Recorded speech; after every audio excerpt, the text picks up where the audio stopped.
Вчера вы говорили о том, обсуждали программу Бхакти-Вриша. So we go to the preaching session now. Теперь мы продвигаемся к проповеди. So this is very, very important. Это очень-очень важно. And normally people try to skip it. Обычно люди стараются как-то пропустить это. It's not. Разве не так? No, you do. Вы делаете. So what do? So it is actually why it's important is it gives people, step by step training how to preach. Это дает людям инструкцию шаг за шагом, как проповедовать. Because normally when people take to Krishna consciousness, then they're very enthusiastic and they want to share everything they know with others. Обычно, когда люди только начинают свой путь сознания Кришны, у них столько энтузиазма, они хотят делиться с другими. And they find different kinds of responses and they get very bewildered. Но ответы бывают разные, и им странно это видеть. So they need to know how to approach people.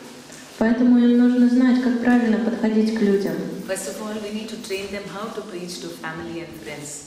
Нам нужно обучить их, как проповедовать друзьям и семье. Because they think family, I can share everything with them. Потому что они думают, что с семьей можно поделиться всем. Because they cannot see them as parts and parcels of Krishna, so they think that they should do like whatever I tell them. Они не видят свою семью как часть Кришны, и они думают, что семья должна меня слушаться. So normally the Bhakti-Vriksha leader says that I will be friends with your family, you don't tell them much. И лидер Бхакти-Вриша обычно говорит: я подружусь с твоей семьей, ты им много не рассказывай. You just be very nice and serve them. Ты просто служи им и веди себя очень хорошо. And so that is why it's very important that the leader visits the homes and makes friends with the family. Поэтому очень важно, чтобы лидер ходил в гости и подружился с семьей. Then the services that can be given is to invite new members. И также есть служение, чтобы приглашать новых людей. So you just don't announce all of you bring your new members.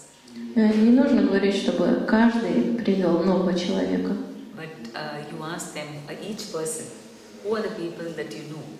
Но вы каждого спрашиваете: а кого вы знаете? So everybody has got a big tree of people that they know. У каждого есть как бы большое дерево людей, которых они знают. Isn't it? They have their immediate family, then they have their extended family. У них есть ближние родственники, дальние родственники. Then they have other relatives. И есть другие родственники. Then neighbors. А также соседи. And people at work. Люди на работе. And so many friends. And I mean, if you see that the number of people they know will be at least 100 for everyone, isn't it? Or at least 50. Столько людей они знают. Я думаю, что хотя бы 50 или даже 100 человек все знают. And we have to ask them, whom are you going to invite? И нам нужно каждого спросить: а кого вы можете пригласить? They have to commit themselves to whom they're going to speak to. Them to say, commit that whom they're going to invite. Им нужно взять ответственность, нужно сказать, кого они готовы пригласить. And then you should tell them how to invite them. И также нужно сказать, как правильно приглашать. Because if you just go tell the philosophy, many people may not be interested. Потому что если вы пойдете и просто расскажете о философии, многим это будет неинтересно. So they have to share about what they got out of coming to the Bhakti-Vriksha. Поэтому нужно поделиться тем, что они получили, когда пришли на Бхакти-Врикшу. So if it's their friends and family, they should say that, okay, before coming to this Bhakti-Vriksha program, maybe I was very anxious, very shy. И, например, если они проповедуют семье или друзьям, они говорят: вот перед Бхакти-Врикшей я был очень стеснительный. And I was afraid. Я боялся. I didn't have any faith or knowledge about God. У меня не было никакой веры, никаких знаний о Боге. Things like that. Такие вещи. And how come after coming here, how happy I feel. И как теперь, когда я пришел сюда, насколько счастливым я себя чувствую, how I'm getting faith in God, как я получаю веру в Бога, how I've got all loving friends. сколько у меня любящих друзей. So these are the sort of things that people will be interested in. Вот такие вещи, они будут интересны людям. So then we should also gradually encourage them to distribute books. Также постепенно нужно постараться вдохновить их, чтобы они распространяли книги. In the beginning, they can buy all the books themselves. Вначале они могут сами покупать книги. And go and distribute it to whoever give it free. И они могут бесплатно раздавать книги. Then when they become a little more experienced, they can take the books and sell them. И когда у них появится немножко опыта, они смогут продавать книги. And then they can come with you, you can go on Sankirtan, distributing books on the road. Также вы можете пойти вместе на улицу и распространять книги. And then you can take them for Harinam. Вы можете привести людей на Харинаму. Or when you're visiting homes, you can take them along. Или когда вы в гости кому-то идете, можете также брать людей. So you have to regularly do all that, then the members will get the preaching mood. Если вы это делаете регулярно, то члены вашей группы, у них появится настроение проповеди. That is the most important thing, the Bhakti Vriksha. Это самая важная вещь в Бхакти Врикше. Because knowledge anyone can give. Потому что знания все могут дать. But to actually inspire someone to preach and train them in preaching, that is very special for Bhakti Vriksha. Но не все могут дать знания и обучить, как правильно проповедовать. Это особенная вещь в Бхакти Врикше. And that is what will make them spiritual. Otherwise they'll remain on a sentimental platform. И это сделает их более духовными, иначе они просто останутся сентиментальными. Because normally what do they say? Oh, we don't want to multiply. Let us all stay together. И обычно они говорят: мы не хотим расти, чтобы наша группа росла. Пусть мы останемся вместе, как мы есть. But if they get the taste for preaching, но если у них появится вкус к проповеди, they say, yes, I want to start. Let's all start new groups. И они тогда скажут: да, я хочу начать, давайте каждый начнет свою группу. And in the last 3 months, we give them training to conduct different parts of the program. И последние 3 месяца мы обучаем их, как правильно проводить разные части программы.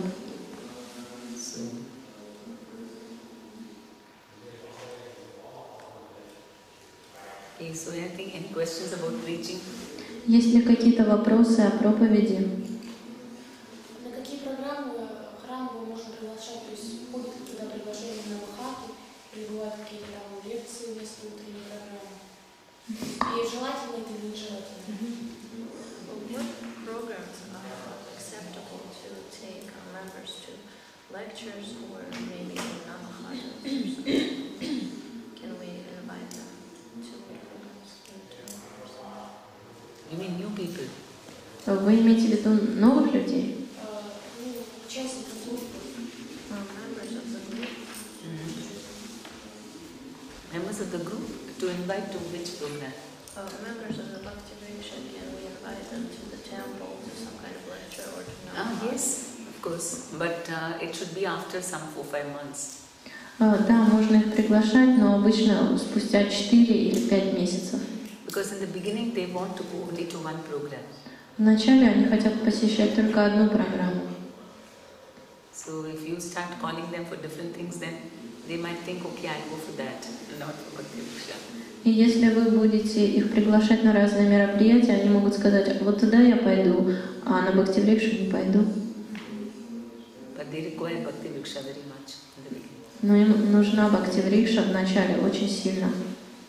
Okay, then prasadam, the last part of the Bhakti Vriksha program. Последняя часть, прасад, последняя часть Бхакти Врикши. So it's also very important because it's a time for bonding with all the members. Это также очень важная часть, потому что все сближаются. And it's a time for rendering services. Everyone can be given different services. И также здесь можно всех занять в служении друг другу. Prasadam always creates services, isn't it? Потому что прасад, он дает возможности для служения, не так ли? Even in the festival, so many devotees are busy cooking. Даже вот на фестивале столько преданных готовят, and so many are serving prasadam. и столько преданных раздают прасад. And then you have to appreciate the glories of prasadam with them. И также вы должны ценить величие прасада с ними. Because only then they will appreciate what is prasadam. It's not ordinary food. Только тогда они поймут, что это необычная еда. And then they would also say, okay, because otherwise they would say, why can't I cook? Many people will think that they can also make prasadam in the beginning. They may be meat eaters. Может быть, люди сначала, вот они, когда едят мясо, они думают, а почему бы мне самому не сделать эти блюда? So it's very important that they understand. You can say, yes, you can also cook, but these are the standards we have, because prasadam is not ordinary food. Вы можете сказать, ну да, вы, конечно, тоже можете приготовить, но у нас есть вот такие стандарты. Прасад — это необычная еда. So when you start chanting and doing all, you reach a particular level, then you can also make prasadam. Когда вы начнете воспевать и достигнете определенного уровня, вы также сможете готовить прасад. And it's a relaxed atmosphere for all the ages, the children, the parents, and all different age groups together can relax and have prasadam. Также это такая атмосфера расслабления для всех возрастов, для всех людей. And it's a time for giving personal association for the leaders. Также это время, когда лидер может дать свое личное внимание. Okay, this is then there is the support system of the Bhakti Vriksha. Yeah, what are the other things to be done? This is just the meeting. Now we're talking about what are the other things to be done to make the Bhakti Vriksha work. Также есть еще одна система, то есть помимо самой программы, что еще мы должны делать? First, we have to keep in touch. Нам нужно оставаться в контакте. So you should make telephone calls to the members at least once a week. Нужно обзванивать всех людей хотя бы один раз в неделю. It shouldn't be just to call them to come for the program. И не должно быть такого, что вы просто позвонили, чтобы позвать на программу. But if you just call during the week, midweek, and ask them how they're doing, if everything is fine with them. Если вы просто позвоните среди недели и просто спросите, как у них дела, все ли у них хорошо, Give them some Krishna conscious news. и дадите им какие-то новости в сознании Кришны. And in this way, then you are building up a relationship. Таким образом, вы строите отношения. So you can make also you should listen to them. Также вы должны слушать их, Because they'll have so many things to share. потому что у них столько всего, чем они могут поделиться. Maybe about their job, their family, Может быть, о работе, об их семье, or their realizations in Krishna consciousness. или об их реализациях в сознании Кришны. So that's where we have to, learn our listening skills. We listen to them.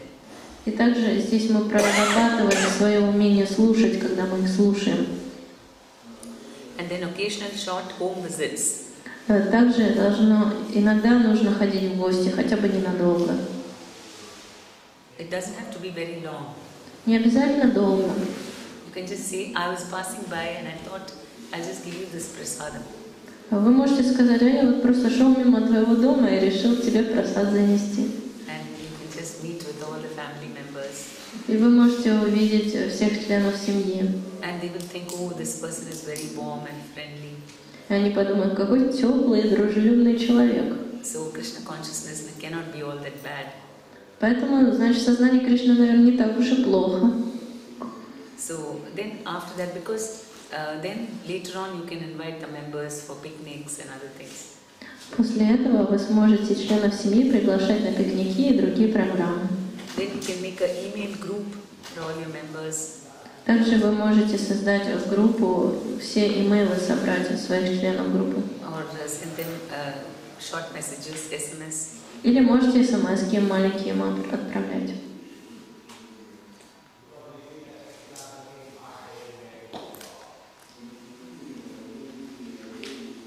Then counseling. You also have to counsel the members. Также наставничество и консультирование нужно наставлять членов группы. You know that your members are, feeling comfortable with you if they start sharing about their personal lives. They start asking, revealing their problems to you. Вы узнаете, что вам доверяют и хорошо себя чувствуют рядом с вами члены ваших групп, если они говорят о каких-то личных проблемах. If it's very formal, they just come for the program and go away, and then they don't reveal anything about themselves, personal things. That means your relationship is not developing nicely.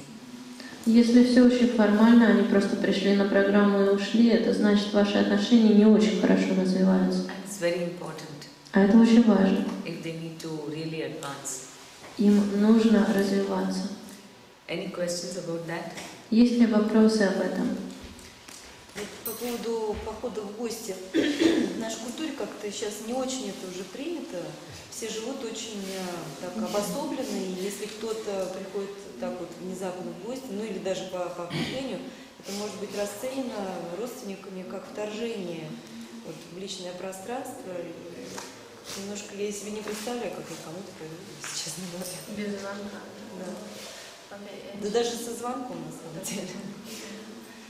She was talking about in our culture, Russian culture, people usually На другом конце города шел мимо.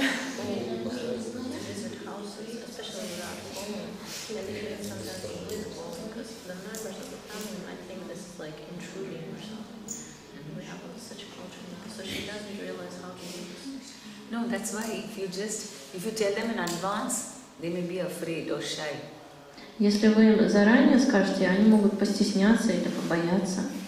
But if you just say, I came to give you prasadam, Но если вы скажете, я вот просто просад вам and принес. you don't stay there for long, just 5-10 minutes. И не нужно там долго оставаться, 5-10 минут. But they will of course request you to stay on a little longer, but you must try to, you are ready to go in 10 minutes.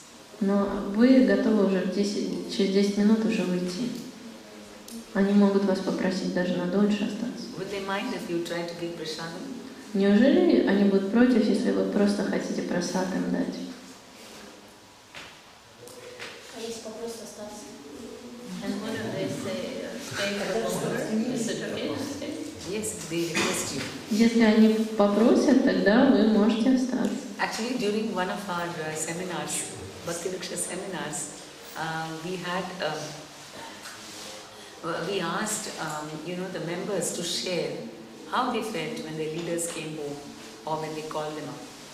На одном из семинаров Бхакти-Врикш мы попросили членов семьи или членов групп поделиться тем, как они себя чувствовали, когда лидеры приходили к ним в гости. And so many members shared that they felt so happy and loved and cared for when their leaders came. И многие члены групп рассказывали, что они чувствовали себя такими любимыми и что о них так заботятся. And they would just wait for every week for the leader's phone call. И каждую неделю они ждали, когда им позвонят. And if one week the leader didn't call, then they would think, oh, maybe he's upset with me. И если одну неделю им не позвонили, то он думал, наверное, я что-то не так сделал. So it means a lot to them. Поэтому это для них много значит. You can remember how you were when, as a new devotee. You When- wanted, if any devotee called you or visited you, that would be a big event for you, isn't it? Вспомните, когда вы только-только пришли в сознание Кришны, для вас было большое событие, когда кто-то к вам приходил из преданных или звонил вам. So, then how do you counsel? You listen to them first. Как нужно консультировать, наставлять? Нужно сначала слушать. So listening means you don't have any judgment about them. Слушание значит, что у вас нет предрассудков насчет них. And you are very attentive. У вас нет суждений, и вы внимательно слушаете. And you don't interrupt them, Вы не перебиваете их, but you just make sure that in between that you have understood what they are saying correctly. но вы следите за тем, что вы правильно поняли, что они вам говорят. And at the end you say, okay, this is what you said. Is it not? You can check up. И иногда вы можете спрашивать, ты вот это имел в виду, хотел сказать? Because sometimes people may be saying something and we may be getting a different idea. Потому что иногда люди нам одно говорят, а у нас идеи в голове другие. So if you have understood, then they'll be very happy that you have understood correctly what they're trying to say. Но если вы поняли, тогда они будут очень счастливы, что вы поняли, что они хотели сказать. For example, I'm counseling Anna. Например, я даю наставление Ане. So I should turn and have eye contact. То есть я должна повернуться и смотреть прямо в глаза. And so when she's talking, I'm very, very attentive, and I tell Anna, you said that when you went to, when your friend, she didn't come to visit you, you felt very hurt, and you felt as if, and you felt very lonely. Have I understood correctly? И нужно очень быть внимательной. И, например, я скажу, Аня, вот ты чувствовала себя раненой, когда твоя подруга не пришла к тебе в гости. Правильно ли я тебя поняла? Например. So then she'll feel very happy if that's what she's trying to convey to me. И она будет чувствовать себя очень счастливой, если она действительно это хотела сказать. Because you have to show that you've really empathized with them and you've understood their feelings. Нужно показать свое сострадание к ним и понимание их чувств. And then, when people feel that, yes, I'm understood, then they trust you. Потому что когда люди чувствуют, да, меня поняли, они начинают доверять. And their mind is very peaceful then. И их ум, он очень спокойный. Then they will be ready to listen to your suggestions. И тогда они будут готовы слушать ваши советы. Okay, and then, if it is too difficult for you to handle, you can pass it on to your senior leaders. И если это слишком сложно для вас это сделать, вы можете к старшим преданным обратиться. So if you have this kind of personal relationship with all your members, it makes all of them happy and healthy in Krishna consciousness. Если у вас есть такие отношения со всеми членами Бхакти-врикш, они чувствуют себя счастливыми и здоровыми в сознании Кришны.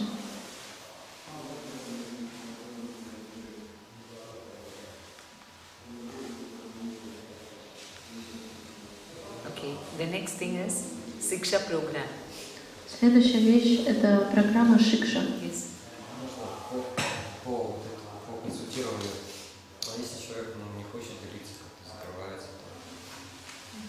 What if a person doesn't want to share? Yeah, so you have to become very friendly with him, that he'll open up, that he starts trusting you.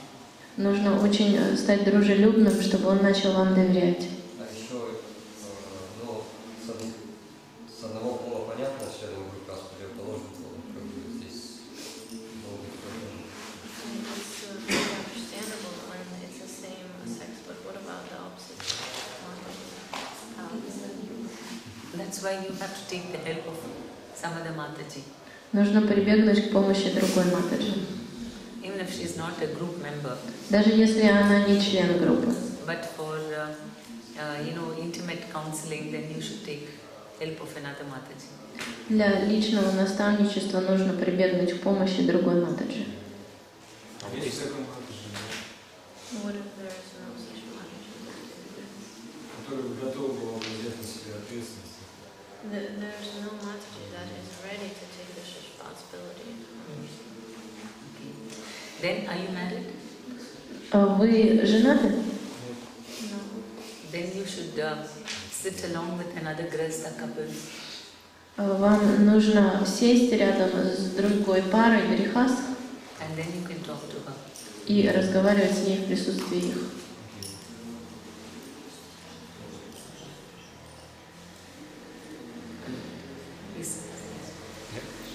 А вот в гости ходить, вот тоже если Прабху-то понятно, Прабху в гости может быть, а мат уже. Прабху тоже должен заходить там, просад заносить.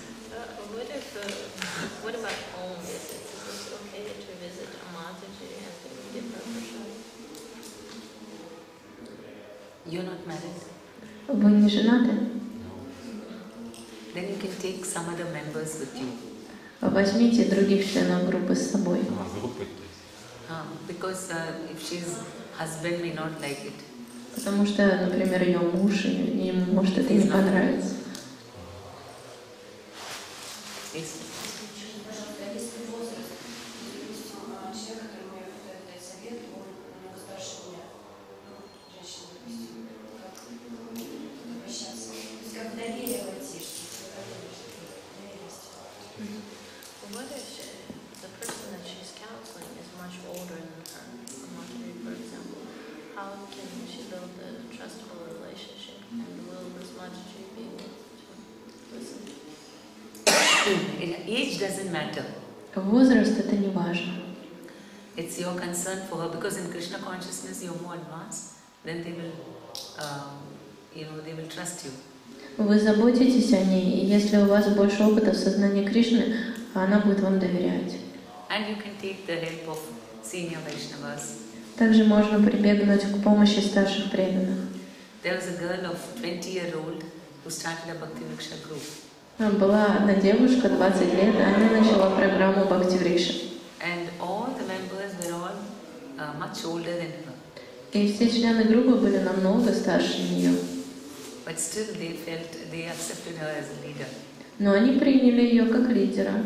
And she took the help of senior Vaishnavas also for counseling. И также для наставничества она прибегла к помощи старших преданных тоже. Okay, then the Siksha program, very important.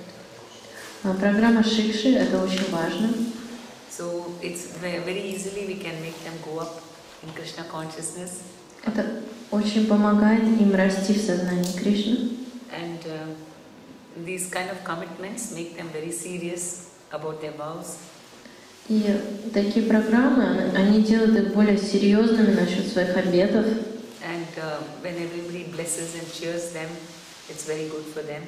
Когда все их благословляют и поддерживают, это очень хорошо для них. And all the members feel a sense of achievement. I've gone to Krishna Sadhak, and they think I'm a Krishna Sadhak.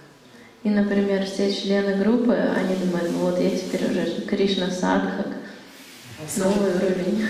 And they make very quick spiritual progress. И они очень быстро развиваются духовно.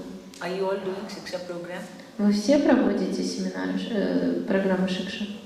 How frequently do you give certificates? Yes, wait, I'll come to that seminars. Как часто вы даете сертификаты? Вы даете? How frequently do you give certificates?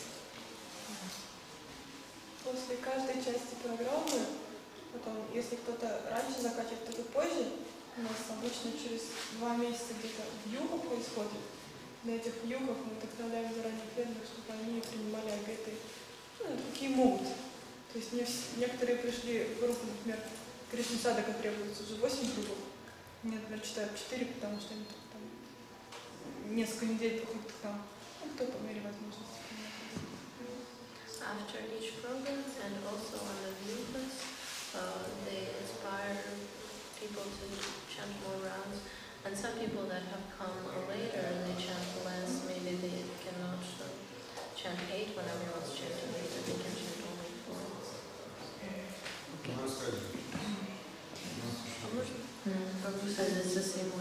А эта программа должна проходить округом, сектором, в каком составе? Потому что у нас бывают же вот эти шикши, и вьюхи округа. Вот недавно была первая вьюха сектора. То есть What people should be on this Shiksha seminar? Should it be a vyuha of a sector or a chakra? Yeah, of a sector. All the members can come together. Сектор. Все могут собираться вместе сектором. Then the Siksha seminars you should do for them. You can ask, if you have a sector leader, you can ask them to come and do Siksha seminar for you. Если у вас есть лидер сектора, вы можете попросить его, чтобы он провел семинар Шикша для вас. So it is, we have we have the chart with points, and then sometimes we write down the points, we brainstorm. И у нас есть таблица, И мы иногда что-то как бы придумываем, даем идеи. And we have skits, drama. Также там есть сценки, group discussions. Обсуждения групповые. So people feel interested to participate, right? И таким образом людям интересно принять участие. So can anyone share what happens in your Shiksha seminars? Кто-нибудь может поделиться, что происходит на ваших семинарах Шикши? Эти семинары очень вдохновляют преданных. К нам приходят проводить лидер нашей группы, дело.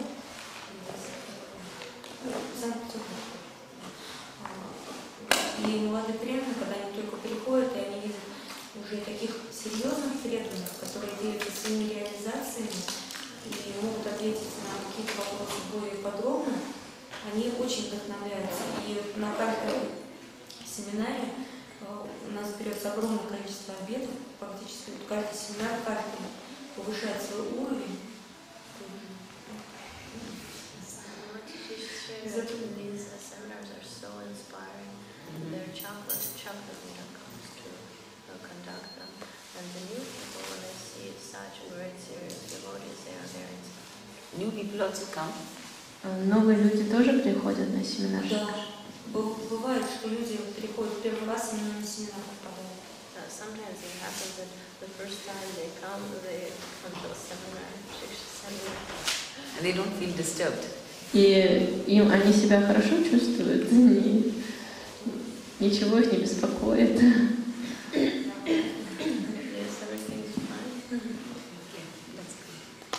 And how many people take normally Shiksha at the end of it?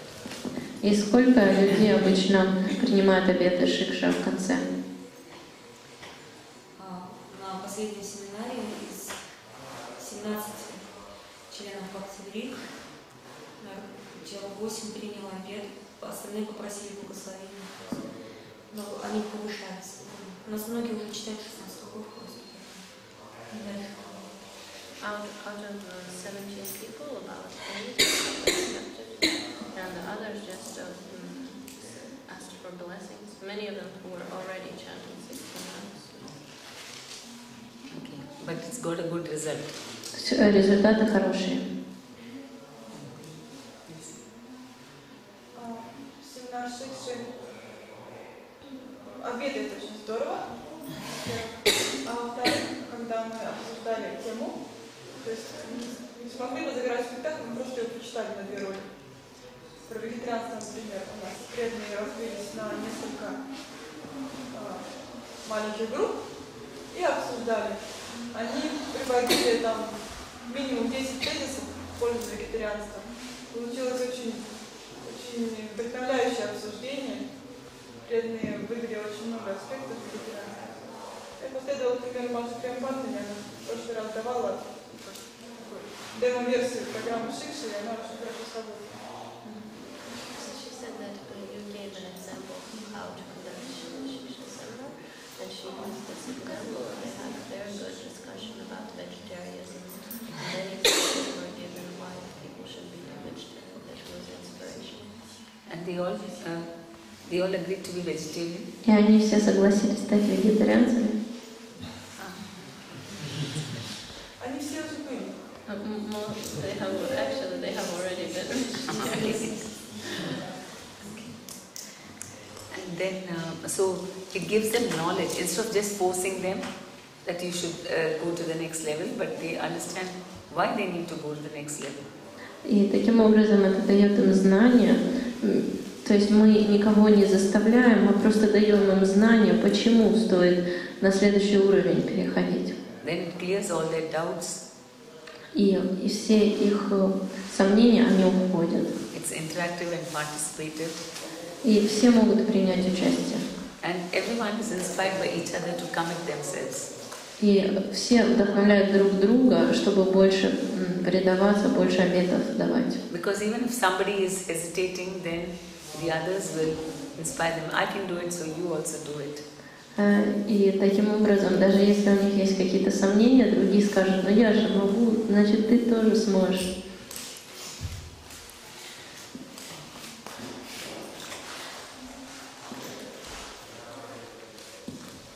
Then, what about study classes? А как насчет классов обучения, то есть занятия обучающие? That is, like you have in Moscow, they have Bhakta program. Например, здесь, в Москве, у вас есть Бхакта-программа. And that is normally for when they are like potential leaders. И это обычно, когда они потенциальные лидеры, они могут ходить. Then they start going for Bhakta program. Они начинают ходить на Бхакта-программу. Yes. У нас в Красноярске по Бхагавад-гите были занятия такие. То есть, кто получается старший преданный, но лекции, по воскресенью, и мы походили. Сейчас кто-то закончился. Прошло обучение или прервали? Обучение прервали, что ли? Ну, потому что шастры начались у нас целый год.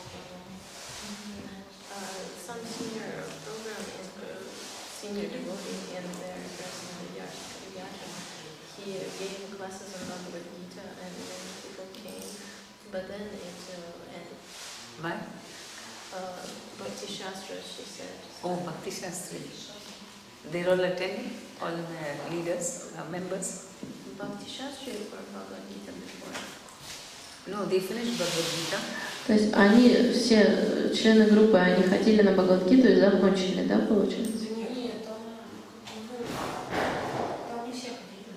Можно я скажу? Просто я ходила, на Бхагавад-гиту ходила мало, но Бхакти-шастры начались, их стало ходить намного больше народу.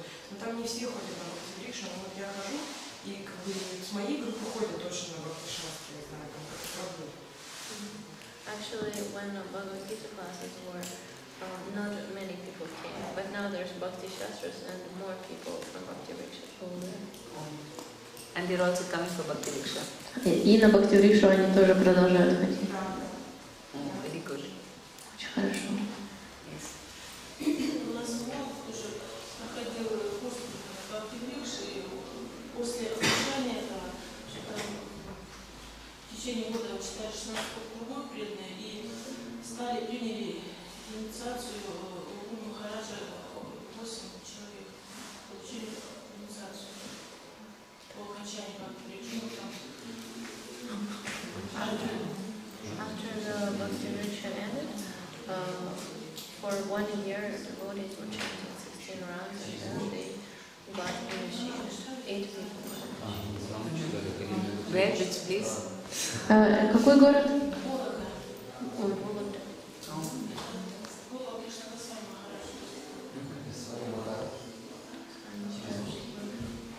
Читали полгода программу, потом Бхакти-рикша и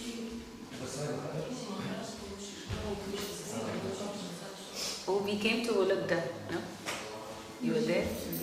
Вы были в Вологде, когда Матаджи приезжала?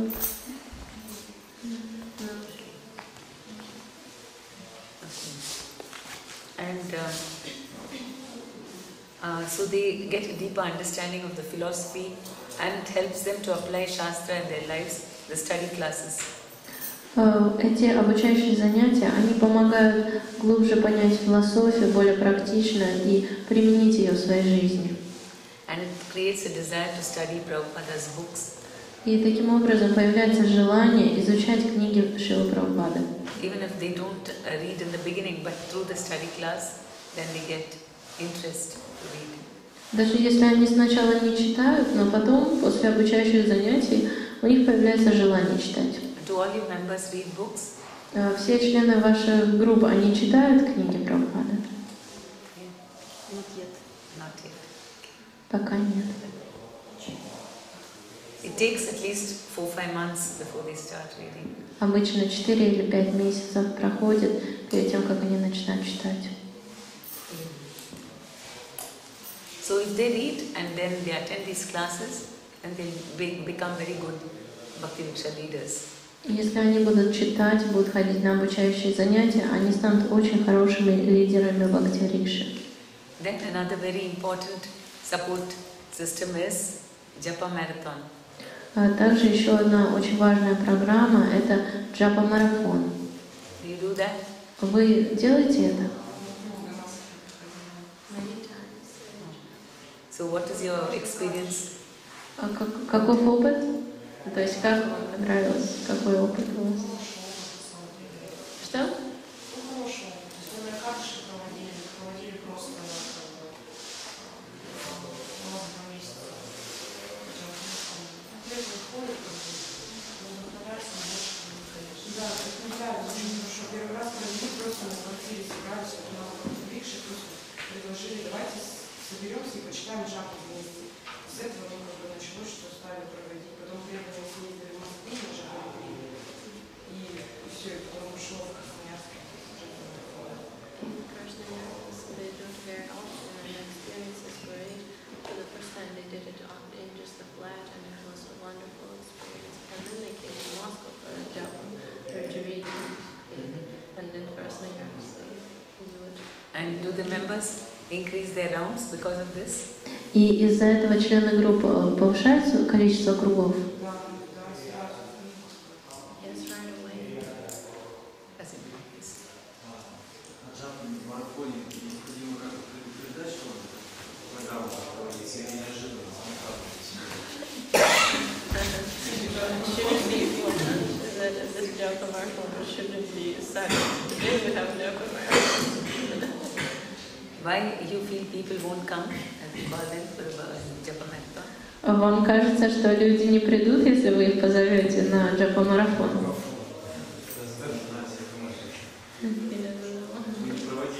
Maybe They haven't conducted it. okay. No, normally people. Okay, first time you don't have to tell them in advance, and you just have it. Ну, первый раз можно их не предупреждать, просто сделать. So you give a short lecture about what is japa and how we need to chant, what are the effects of japa, what are the offenses to avoid. Первую лекцию просто расскажете о том, как нужно воспевать и каких оскорблений нужно избегать. Then at least for 3 to 4 hours, you make all the members chant. И потом хотя бы 3-4 часа сделайте так, чтобы все воспевали At their own pace. в таком темпе, в каком им удобно. And you'll be surprised how even the newest of members will chant a lot of rounds. И вы удивитесь, как даже самые новые члены группы очень много кругов прочитают. If you can chant for 6 hours or more, it's even better. Если можно 6 часов или даже больше, то это еще лучше. And even small children chant, they are able to concentrate. И даже маленькие дети могут сконцентрироваться и воспевать. And some of them may chant 64 or more. Некоторые даже 64 или даже больше читают. And at the end of the Japa marathon, you ask them, especially the new people, to share their realizations. И потом About the Japa marathon, how they felt chanting. И потом вы спрашиваете всех, чтобы они поделились своим опытом, как вот им понравилось ли воспевать вместе. So normally they'll say, oh, I never thought I could chant so many rounds. И обычно они говорят, я даже не предполагал, что я могу столько кругов прочитать. Then, Одну минуту. then we can ask them that, okay, so now you're chanting how many? You're chanting 4 rounds. Can you increase it to 6 or 8? И мы спрашиваем, вот ты сейчас читаешь 4 круга ежедневно, можешь ли ты теперь читать 6 или 8? And normally they say yes. Обычно они говорят да, So you should try that. поэтому нужно попробовать это. If you don't have time for another extra day, then at least one Bhakti Vriksha day in a 2 months or 3 months you should have for your members. Если у вас нет дополнительного дня, помимо дня Бхакти Врикши для этого, тогда хотя бы каждые 2 месяца нужно вместо Бхакти Врикши проводить джапа-марафон. И да, джапа-марафон. И тогда и в джапа она улучшается намного. Если вот все читают там 16 и больше кругов во время джапа-марафона, а кто-то прочитал 6 и больше не может, что он будет делать? Он будет сидеть или он уйдет в другую комнату или вообще уйдет? What happens if everyone is chanting 16 rounds and more at the Japa marathon, but someone has chanted maybe 6 and can't chant anything anymore? What does he do? Does he go to another room or just go away or what? Has it happened like that? Были ли такие случаи? It doesn't happen like that. Обычно так не бывает. Because when you are chanting with a lot of people, then your mind gets controlled. Потому что если вы воспеваете с большим количеством людей, ваш ум контролируется. And they start enjoying chanting. И им становится интересно читать. Anyone has had japa marathons? Where yes, Есть, были ли джапа-марафоны у кого-то? У нас была такая ситуация, что некоторые преданные, например, не читали, был марафон весь день, и многие читали там 64 круга, то есть весь день был марафон, и некоторые преданные, они просто ходили в коридор, там могли немного расслабиться, болтать, вот, а потом снова приходили в алтарный, там снова был марафон. They had a japa marathon that lasted the whole day, and some people that got a little tired, they just went away for a little while and chatted, and then they returned and started chanting again. Yes. So they chanted 64 rounds and more. So they can take short breaks and come back. Им можно, да, небольшие переменки устраивать и обратно. And you can even keep breaks for having prasadam, not all together, but you have prasadam in another room, so whoever feels hungry can go eat and come. Также можно в другой комнате поставить просад, чтобы не все вместе просад, а кто проголодался, пошел и просаду поел, вкусил. Даже дети, да. Even children, they go play a little while and then come back, they enjoy the chanting. Даже дети, пусть они немножко уйдут, немножко поиграют и опять вернутся. Okay. And also for all devotees, their japa improves a lot in quality. Также преданные с большим опытом, их джапа тоже улучшается в качестве. Then after that you have the Bhakti-vriksha handbooks. Do you have? Did you purchase the handbooks, which is for making the members learn something as homework? Также, если у вас книги Бхакти-врикша, это как тетрадки, я так поняла, где есть домашнее задание и так далее.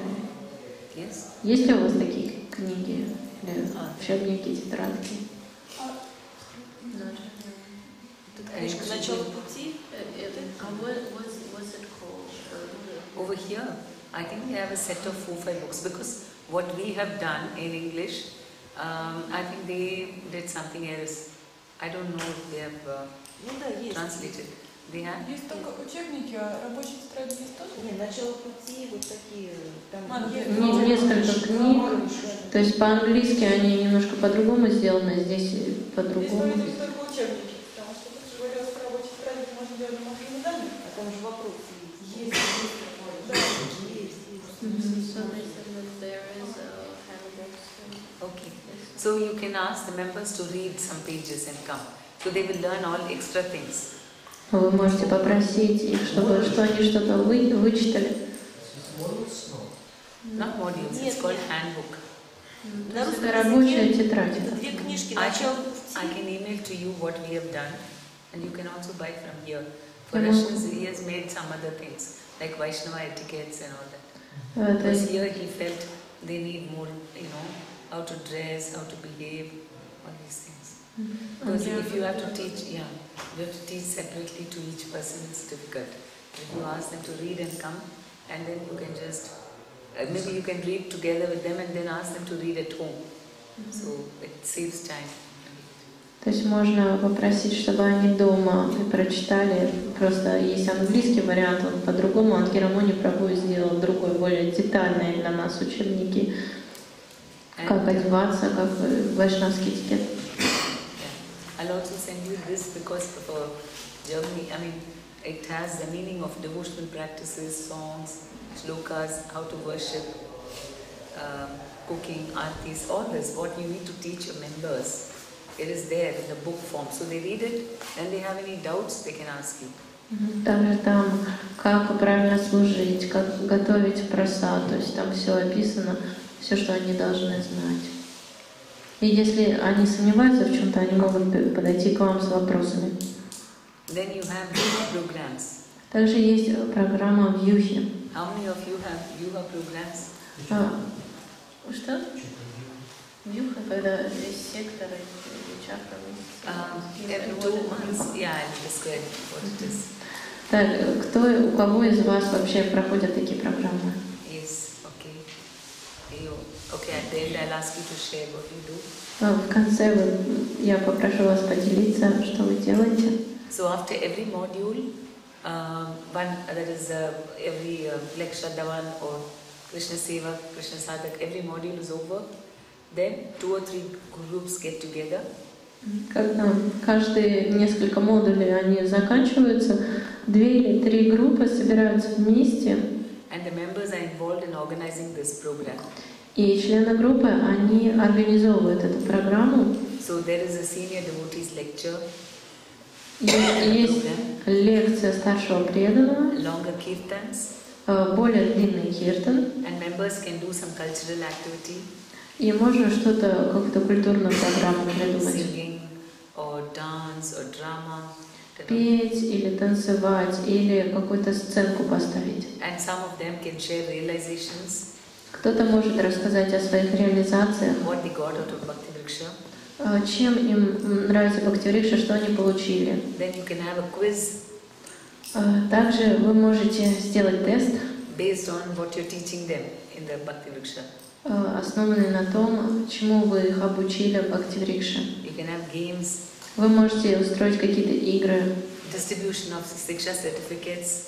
Можете выдавать шикша сертификаты. And you can tell all of them to invite all their family and friends, because it's like very light, entertaining. И так как это как бы почти развлекательная программа, они могут приглашать свою семью. So normally in the Vyuha programs you get new contacts. И обычно на вьюхах мы можем получить новые контакты. And the members feel very enthusiastic because they are putting up a program. И члены Бхакти Врикши, они чувствуют очень много энтузиазма, потому что они организовывают программу. Да? And very soon you find that they become very expert in putting big programs. И потом вы замечаете, что они становятся настоящими экспертами в том, чтобы организовывать программу. Yes, and you want to share about your yoga program? Могли бы вы поделиться о ваших вьюхах? У нас обычно были объединенные вьюхи и шикша, и вот в округе Ангермуни Прабhu, туда мы ходим. In the Ангермуни Prabhu chakra, it's like Vyuha and Shiksha similar together. И там действительно обеты давали, благословения, и вот, ну, как вы рассказываете. Siksha program even, not seminar. Программа шикши, не семинар шикши. Ну, программа, то есть люди давали обеты. It's just that people gave vows. Siksha program. Это программа шикши, да. А вот вьюха первая нашего сектора была, и там мы лекцию читали про Грихастхашраму для всех, и потом отдельно для Матаджи и для Прабhu. And the first Yuha was that there was a lecture for Grihasthas, and then there were Prabhus and Matajis divided into discussions. Okay. Very nice. Yes. У нас в городе Вьюха так замечательно находил преданных. На последнем Вьюхе было больше человек, чем на ваших праздниках. Было более 100 человек, и мы были вовлечены полностью в организацию всей программы. И там был большой киртан с участием солнечного преданных с различными музыкальными инструментами. Потом была лекция старшего преданного о служении вайшнавам. Ну, чтобы преданные вдохновлялись служить друг другу. Потом мы делали спектакли, и все преданные очень хорошо подготовились к этим спектаклям. Они были очень хорошие. И потом мы сделали демонстрацию фестиваля Гауранга на проекторе. И был нектарный просад, очень много преданных пришли, которых там новые люди вызывали каждого, дарили им маленькие небольшие подарки, книгу, махапрасад, благовония и благословляли их. Они были очень счастливы. And she said that the Yuhas in their city was so inspiring because more people came than on the Vaishnava holidays. There were more than 100 people, and they had new people, and new people got little presents with prasad and there was like good kirtan with musical instruments. It was good. Okay. Then the next part of Bhakti-Vriksha program is having picnics and dham visits. Следующая часть — это то, что устраивание пикников и поездок в Дхаму. So how many of you have regular picnics? Кто из вас проводит регулярные пикники?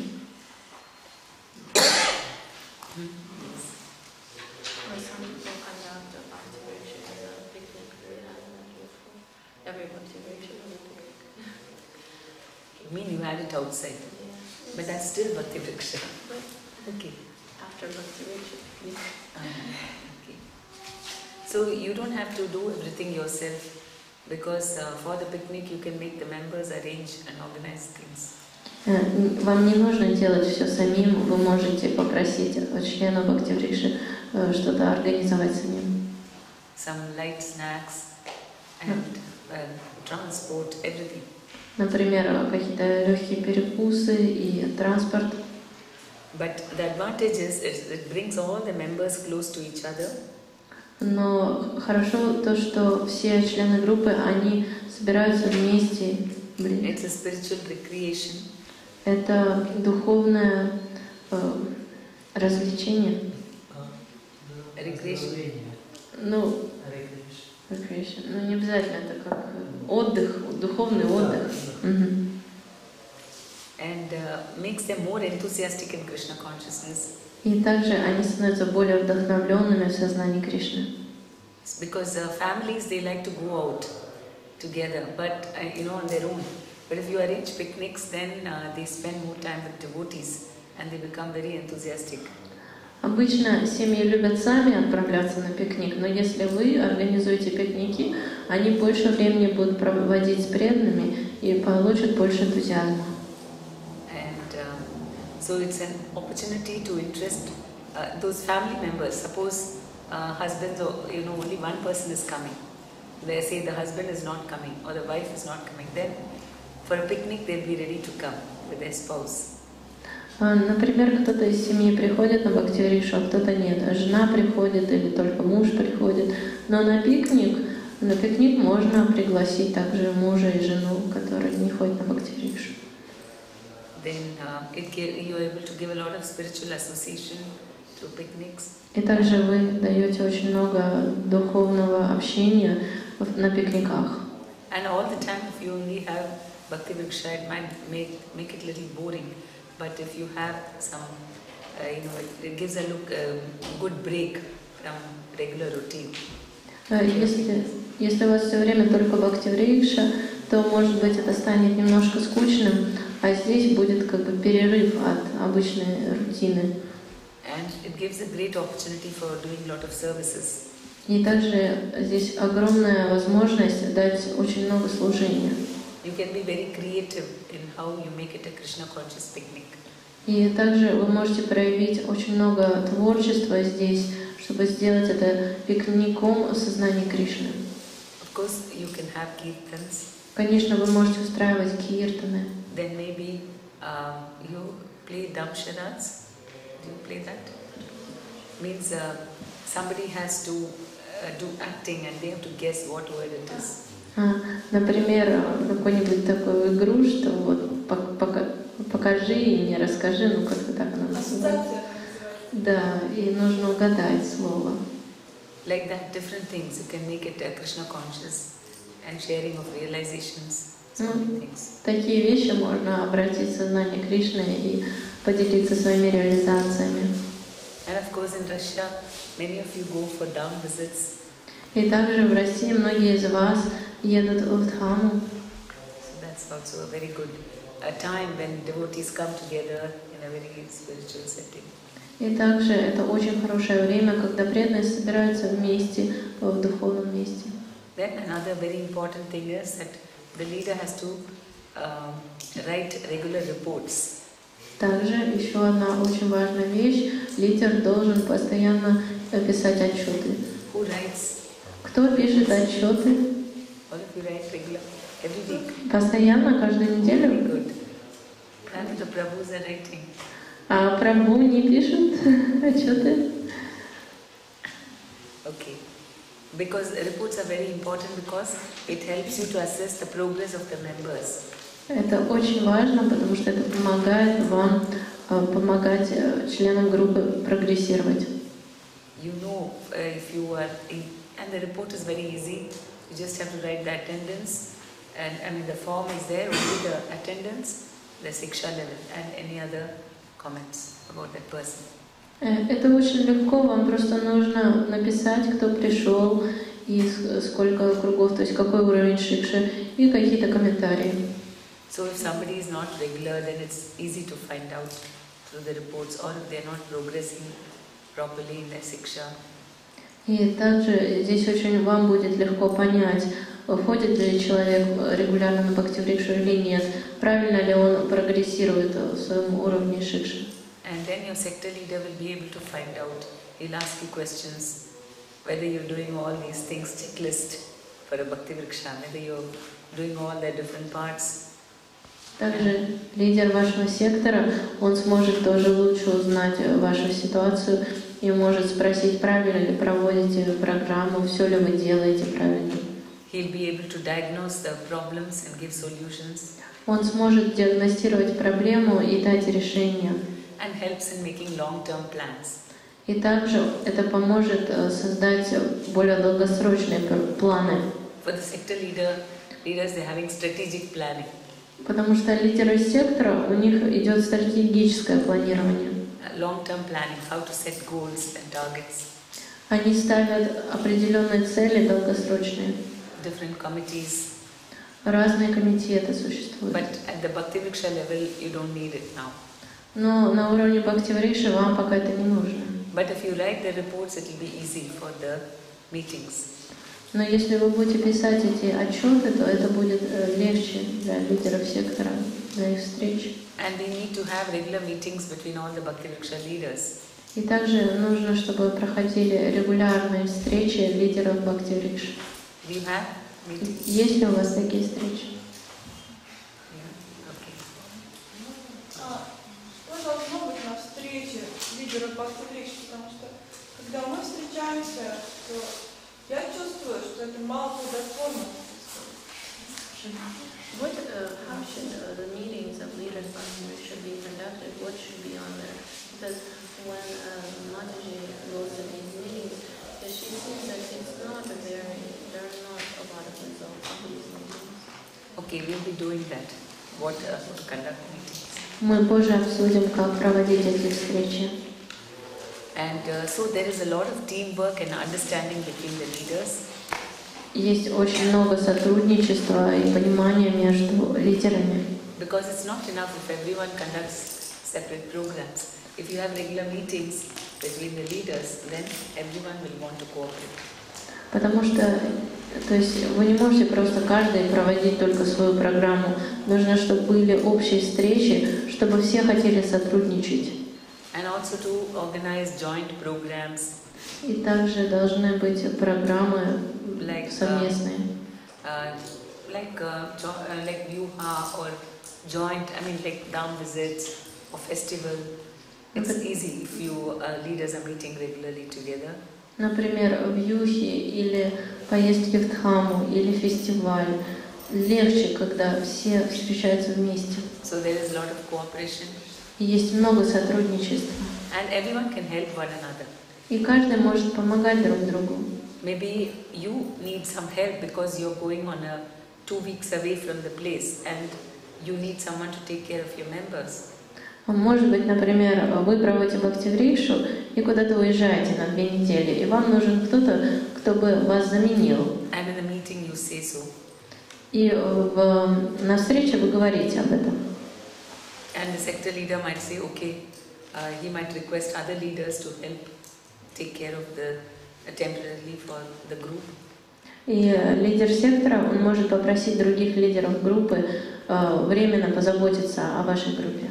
Or if nobody is free, then sector leader himself will conduct. А если никто не свободен, тогда он сам будет проводить. So it's like it builds a Vaishnava community. It's not just myself and my group, but it's all of us together. И таким образом, это не только я и моя группа, это все мы вместе. Как часто должны проводиться такие встречи для лидеров? How often should these meetings be conducted? If you can do once a week, very good, or at least once in 2 weeks or once in a month. Depends on your activity you can. Очень хорошо, если такие встречи будут проходить раз в неделю, или хотя бы 2 раза в неделю, или хотя бы раз в месяц. Зависит от обстоятельств. For leaders of Bhakti.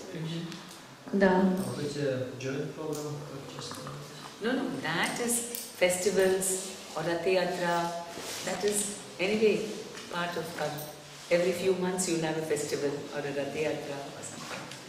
И каждые несколько месяцев у вас будет или Ратха-ятра, или фестиваль, что-то все равно будет проходить. Then you should have regular Ishtagoshtis.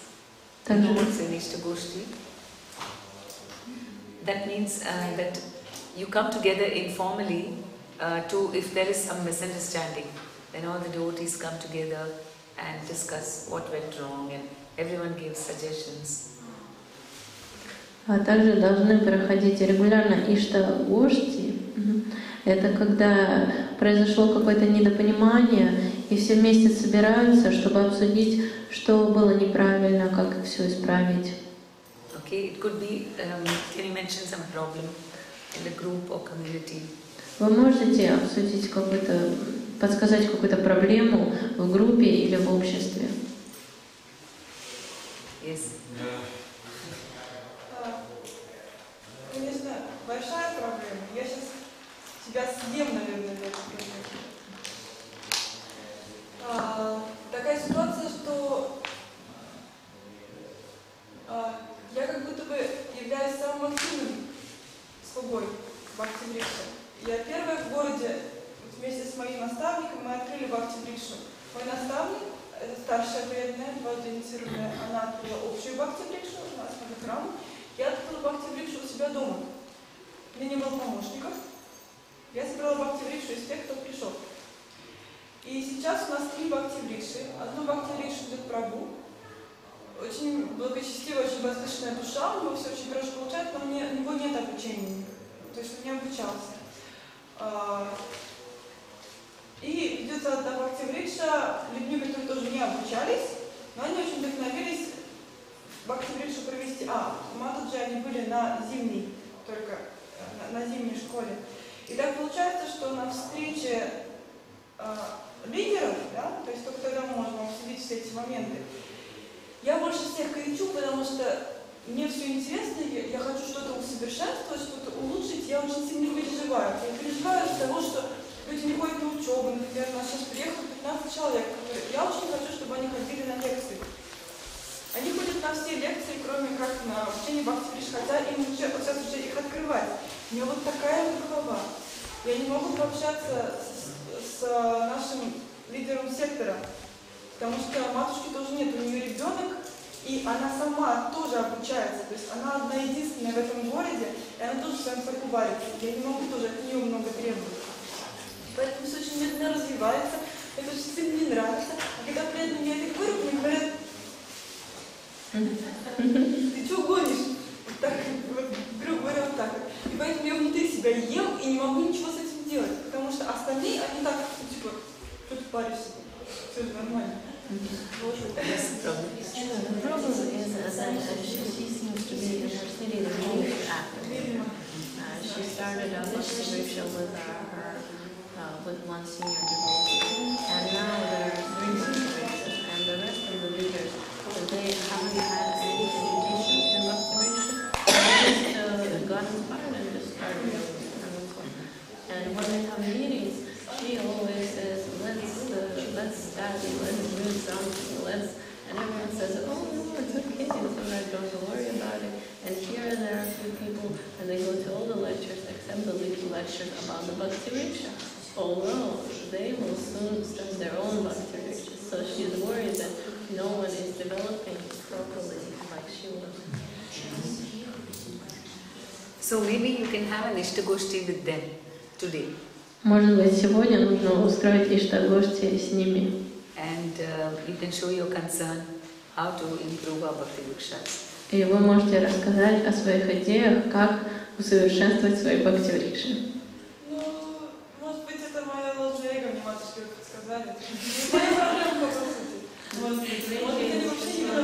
Стоит не беспокоить. Maybe I shouldn't bother them. No, because you are concerned about them. They're part of your community. Но вы же переживаете о них, они часть вашей общины. Ну, непонятны мои мотивы, я сама их не знаю. То есть мой ум сейчас очень сильно бесится. Я не знаю, из-за каких мотивов. Они могут быть, сначала они могут быть замечательными, но внутри может быть действительно ложное эго из-за того, что... Ну, это мне на самом деле без разницы. Я могу дальше вести свою бхакти-рикшу. Ну, я не знаю. She doesn't know her motives. Does she have the right motives? Because she feels angry with them that they're not developing well enough.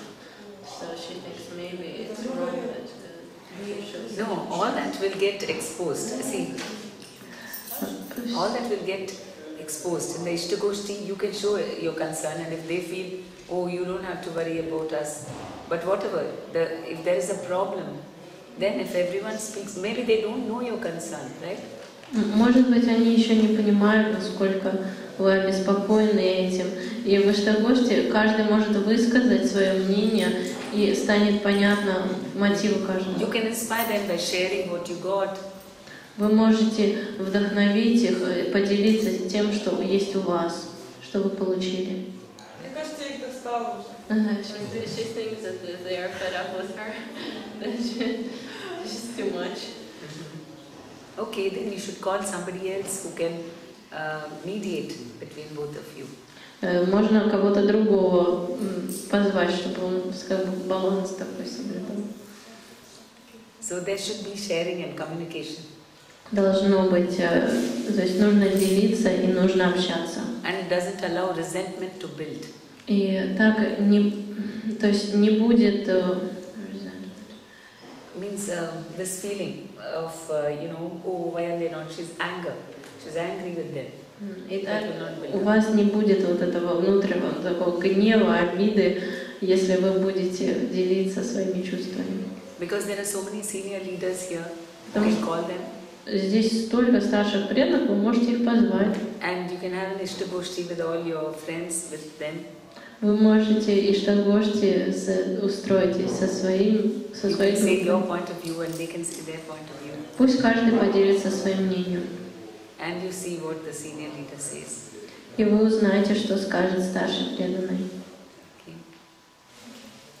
So, if you follow all these things, for sure your Bhakti Vriksha will be successful. Если вы всему этому будете следовать, обязательно ваша Бхакти-врикша будет успешной. You will have a minimum of 4 leaders. У вас будет хотя бы 4 лидера. If you follow very sincerely, you can have more than that. You can have up to 8 leaders or more. Если вы будете очень искренне следовать всему, может быть, у вас будет 8 лидеров или даже еще больше. Anyone has got experience of multiplication? И есть ли у кого-то опыт деления? Of course, if you had multiplied, then you would be a sector leader. Потому что если бы вы уже поделились, тогда вы бы не были в этой группе, вы были бы лидером сектора. So the Bhakti Vriksha is like an inverted pyramid. Поэтому Бхакти-врикша это как пирамида, которая верхушкой вниз. So who's controlling everything? Кто контролирует все? Yes, Krishna. Кришна. And then who are on the top? А кто на самой верхушке? Of the pyramid? На этой пирамиде? Члены группы. The members of the group. Yes, members of the group. And then the group leader. И потом ниже лидер группы.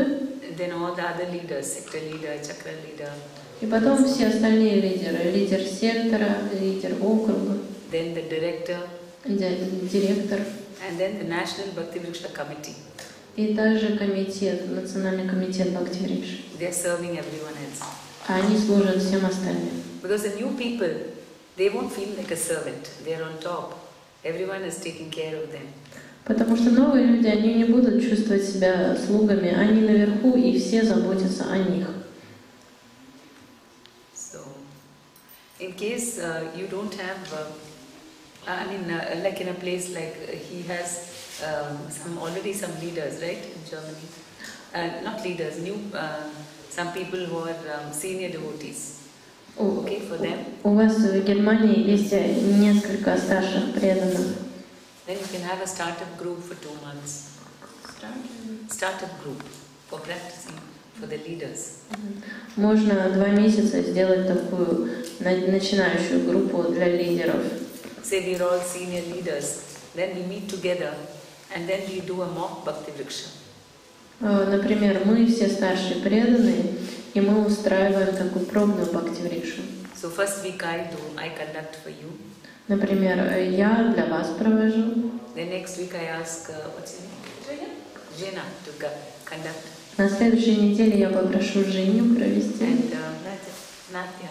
И Надю. Nadia to conduct, like that. So then everybody gets a practice and then within 2 months they feel confident, okay, I can start. И потом, через 2 месяца, когда каждый уже имеет такой небольшой опыт, они смогут почувствовать уверенность, что они начнут свои группы. And where will you find the members in your groups? А где вы найдете членов группы для вашей группы? From? Sunday feast. Okay, yes, visitors to the temple, Sunday feast, festivals. Воскресные программы, фестивали, храмы. Yes, Harinam, very good. Some lectures in the middle of the week. Okay. Намахатас. Okay. Когда приезжают духовные учителя. When Maharajas come. Okay. Facebook. Facebook, yes. And also from temple database. Также у храма есть база людей. No, every temple must be having some database, or you can ask somebody to be there whenever like Sunday feasts and so on. You should have a group, a team who's always meeting new people and taking down their contacts. Обычно в каждом храме есть лист людей, то есть как бы таблица всех, кто ходит, или вы можете послать кого-то на воскресную программу, и он будет записывать новых людей. And then from your own friends, family and neighbors. Также можно приглашать свою семью, своих друзей, своих соседей, даже незнакомых людей. Someone you don't know very well, but still. And you can ask all devotees to invite people for your program. Также вы можете всех знакомых преданных попросить, чтобы они знакомых своих приглашали к вам. So in the beginning you can start it as an outreach if you're not sure that they will like Bhakti Vriksha from the beginning. Может быть, вы не уверены, что им сразу понравится Бхакти Врикша, и вы можете начать с чего-то более нейтрального. Maybe you want to teach them vegetarian cooking or yoga or something. Может быть, вы начнете с йоги или с вегетарианских каких-то рецептов. If you feel the people may not be so interested in Krishna consciousness. Если вы чувствуете, что людям может не очень понравиться сознание Кришны. And you must have a consultant. You shouldn't regularly ask for advice so that you are able to do it properly without any obstacles. Также у вас должен быть консультант, к которому вы можете обратиться, понять, есть ли у вас какие-то проблемы или препятствия. So the results will be, if you follow all this, you'll have solid, well-trained devotees. И результаты будут таковыми, что если вы всему этому будете следовать, у вас будут серьезные и хорошо обученные преданные. And they will be very organized and cooperative. И они будут очень организованными и будут готовы сотрудничать. There will be close personal relationships. И также будут очень личные отношения. Everybody will feel protected and cared for. И каждый почувствует, что о нем заботятся, и он защищен. Everyone will be enthusiastic.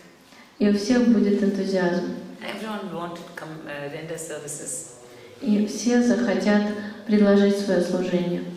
And there will be geometric expansion of devotees. И будет все это развиваться геометрически в прогрессии. That means if you have one group first, then if you multiply into 4, and then the next year it will become 16, and then next year at least 64, like that. Geometric expansion. И таким образом получится, что сначала одна группа, потом через какое-то время 4 группы, потом 16, потом 64. And it can penetrate all parts of society. И они смогут влиять на все слои общества. For example, which part of the community you find it difficult to reach? Например, какая часть общества вам кажется сложно до них достучаться? Maybe you think that I don't know how to conduct a program for scientists. Может быть, вы думаете, вот я, например, не знаю, как ученым проводить программу для ученых. Right? So then, if there is one scientist in your group, you make him a leader, then he can penetrate the scientific community. Но, например, если у вас в группе один ученый есть, вы ему скажете, чтобы он проповедовал другим ученым, и вы сможете влиять на этот слой. Or maybe actors. Или актеры. I don't know how to conduct, the film community. But if you somehow get one person from there, then he will take care of that whole community. Если хотя бы один актер придет к вам, он сможет позаботиться об остальных актерах, проповедовать им. And then it's unlimited services for everyone. И также есть нескончаемое служение для всех. If you just have, because constantly people are getting trained, they have to start their own programs. So for their entire life, wherever they are, they have unlimited services to do. И так как они получают очень хорошее обучение всю свою жизнь, где бы они ни находились, у них всегда будет огромное количество служения. And this will be the pillar of strength for the whole yatra. И это будет стержень силы для всей ятры. If the yatra requires book distributors, where do they look for? Если ятре нужны распространители книг, где они их ищут? Bhakti Vriksha. В Бхакти Врикша. Because everyone is going to be doing book distribution. If the temple needs services, they go to the Bhakti Vriksha. Если храму нужны те, кто будет служением заниматься, они тоже отправятся в Бхакти Врикшу искать. If they need services, again Bhakti Vriksha members. То есть любое служение, везде они будут искать их в Бхакти Врикше. Because they are very committed and they are trained. Потому что в Бхакти Врикше люди очень хорошо обучены, и они готовы предаться. Any funds required, again Bhakti Vriksha members are there. Если нужны деньги, опять же, члены Бхакти Врикши. So, in this way, that becomes the pillar of the yatra. И таким образом программа Бхакти Врикши становится стержнем всей ятры. Yes, any questions so far? So you can follow all these things, additional things to the Bhakti Vriksha meeting. Есть ли вопросы, и удается ли вам следовать всем этим вещам? Вопрос. Вот у меня возник вопрос про деление. В лекции, вот, как я понимаю, Бхакти Врикша делится, не совсем понял, вот, на 4 человека или каждый открывает свой Бхакти Врикша? The question is, should there be only 4 leaders or should everyone start their No, everyone should. I'm saying minimum 4. Матаджи сказал, что минимум 4, а вообще, конечно, хорошо бы каждому открыть Бхакти Врикшу. We want everyone to be. If all your members become leaders, very good, you get 100%. Если у вас все члены вашей Бхакти Врикши станут лидерами, у вас будет 100%. 4 is 40%. What about the helpers? Who will be helpers? They don't help us. But they can just start just as you started. The sector leader will be helping them. Я задала вопрос о том, что а как же помощники? Матаджи сказал, что лидер сектора будет помогать, ничего страшного. У нас сейчас как раз Бхакти Врикша планирует делиться, но получается, что ее можно разделить пополам, разделиться, но не так, чтобы каждый открыл новую, то есть просто разделиться. То есть только две Бхакти Врикши? Да, на две разделиться. И как взаимоотношения построить, чтобы не распылиться? Все равно как-то взаимоотношения должны происходить. He said afraid that their group is soon dividing, but it will probably divide only into two. And how should he conduct, how should he build a relationship with both the groups? It will divide, who will do one group, who will take care of one group? You. Кто будет об одной группе заботиться, только вы или два человека? Вот у нас есть киртани, который очень хорошо, ну, очень долго изучал книги ППдд. Он на киртании может вести бхакти-врикшу. Но сейчас сказать, что как взаимоотношения построить, потому что сейчас у нас как бы одна бхакти-врикша сплоченная, можно сказать, такая ятра маленькая.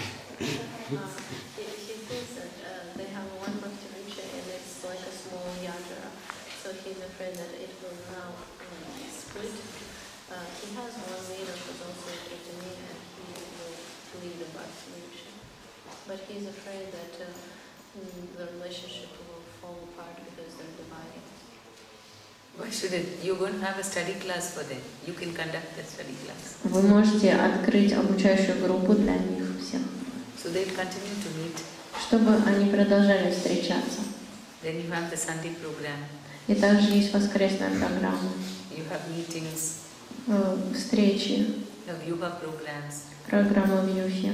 You will be conducting Shiksha seminars. И у вас вы будете проводить семинары Шикша. So many sector leaders got a lot of duties. У лидеров сектора очень много дел. And all the group members will be meeting each other during so many common programs. И очень много будет общих программ, и лидеры будут встречать друг друга, видеть друг друга. So actually it is just, it's not dividing, it's multiplying. Поэтому на самом деле это не деление, это умножение. Да? So how many people are ready to start? Сколько людей из вашей группы готовы начать свои группы? У нас сейчас две киртании, соответственно, ну, две киртании, которые знают хорошо. Два будущих лидера. Да. And others, they're not qualified or they don't want to? А остальные, у них нет квалификации или они не хотят? Не думали об этом. Другим в данный момент будет, наверное, возможно, тяжеловато.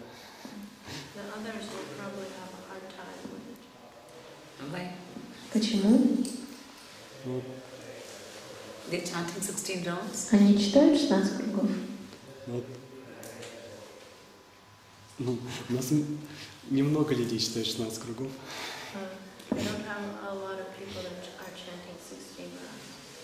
How many people are chanting 16 rounds? А сколько людей читают 16 кругов?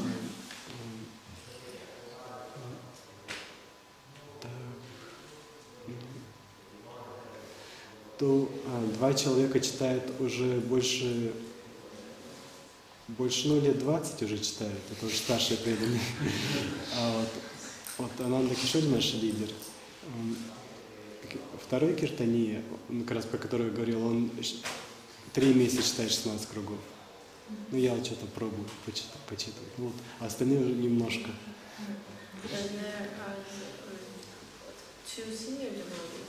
That have been chanting 16 rounds for a long time, and one devotee. Лидер. Бхакти-врикша читает. 6 месяцев, да? Нет, лидер читает тоже, поскольку она инициирована, она читает уже достаточно долго, и Киртани второй, он как раз 3 месяца читает, как раз который может повести.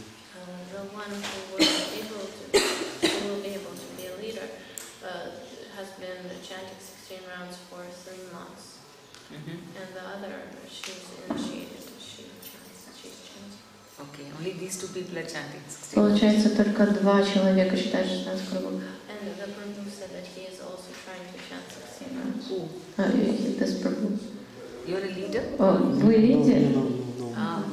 Okay, then you can be a leader also. Но вам тоже надо быть лидером. Good, and anyone else?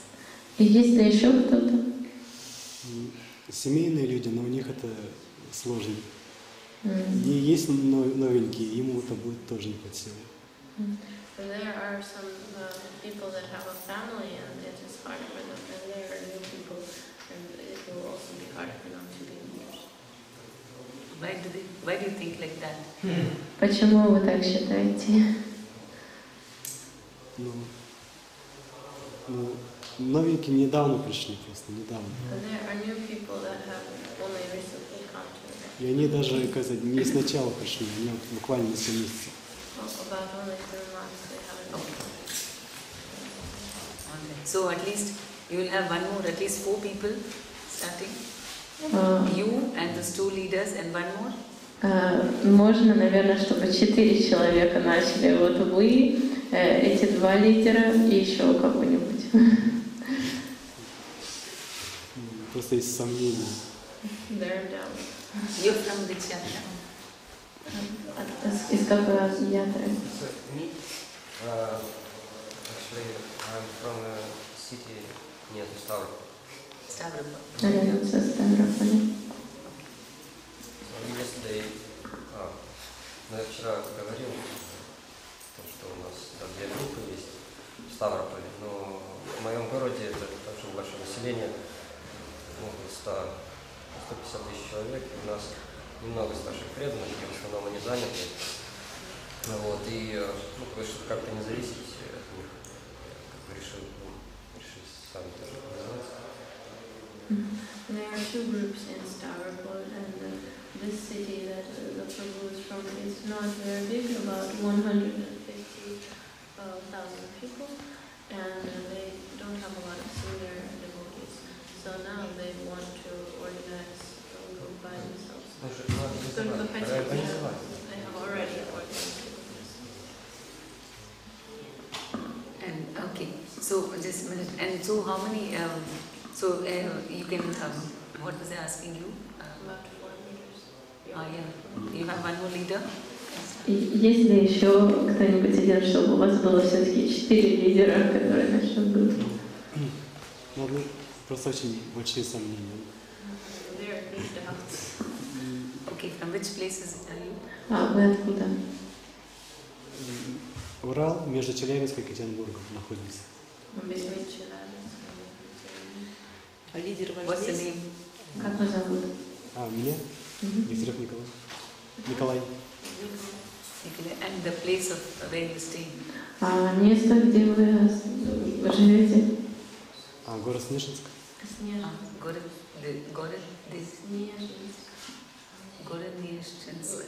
Город means city. City of Снежинск.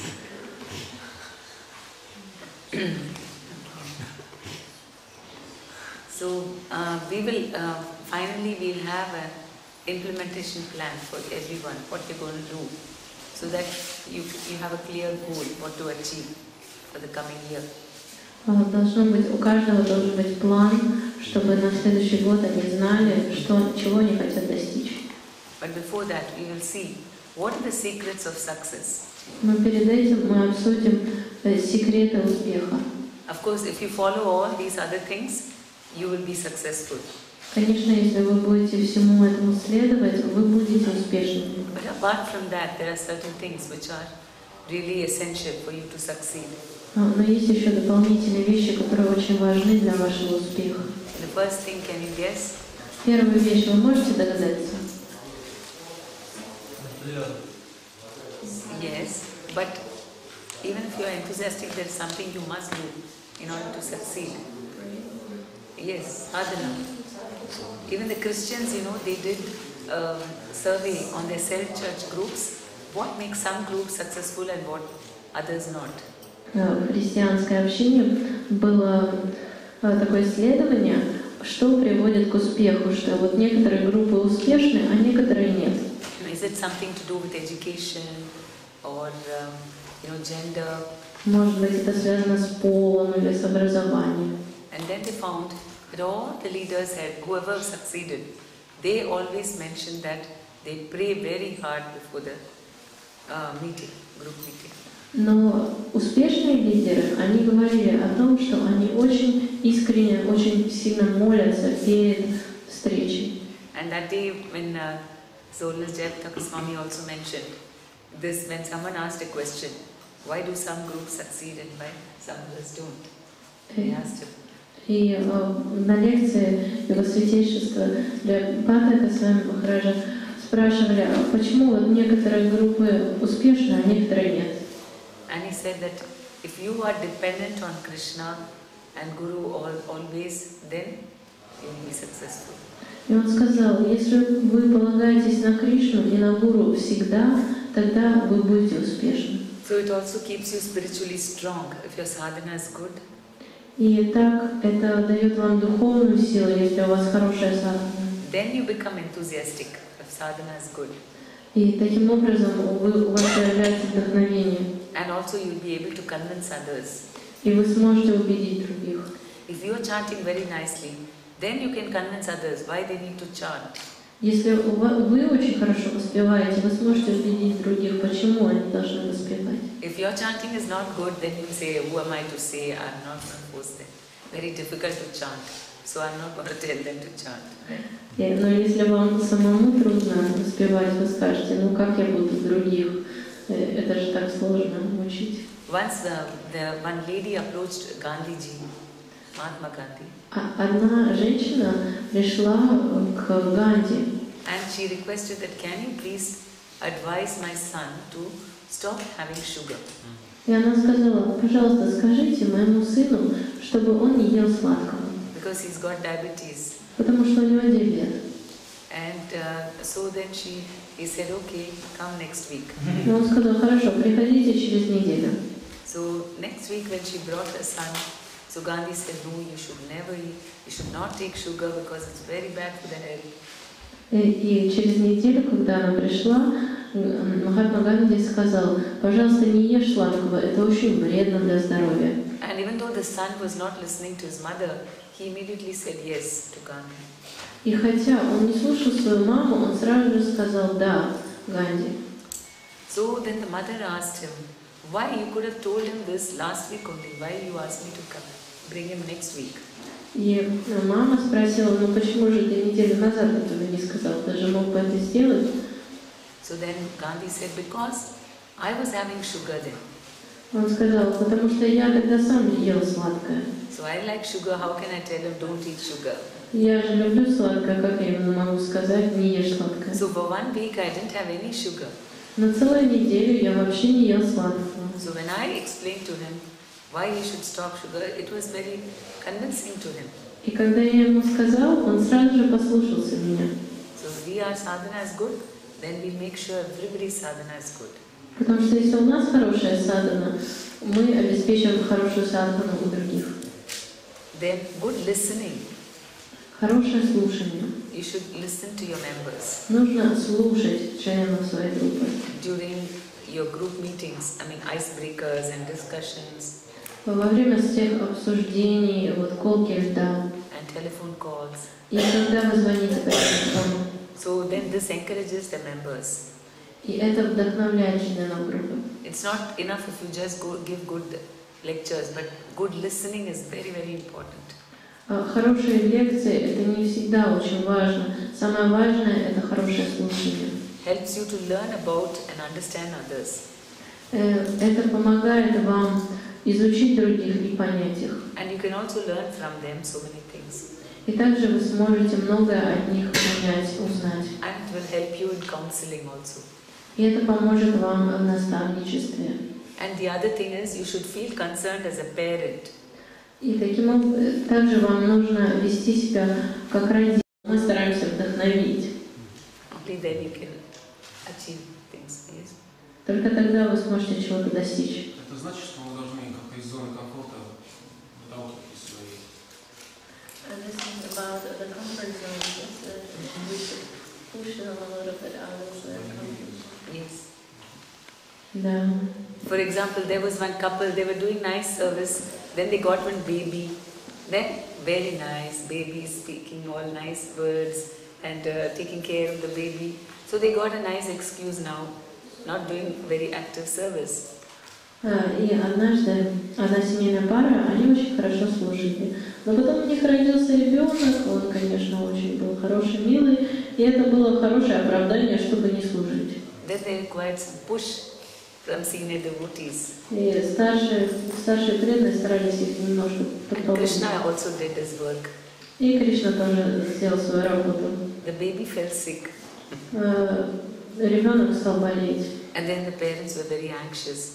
И родители очень переживали. Oh, I was too materially attached. I should serve Krishna. Я, наверное, слишком был материально привязан, нужно служить Кришне. So it is like we are working along with Krishna. Поэтому мы как бы сотрудничаем с Кришной. That is why nothing is impossible. Поэтому нет ничего невозможного. We can set big goals. Мы можем большие цели поставить. We can pray to Krishna. Мы можем молиться Кришне. We can take blessings of devotees. Мы можем получить поддержку преданных и благословение. And we should try our best. И нам нужно стараться. And Krishna will do the rest. А Кришна все делает остальное. Okay, so don't say things impossible. И не надо говорить, что есть что-то невозможное. Yeah.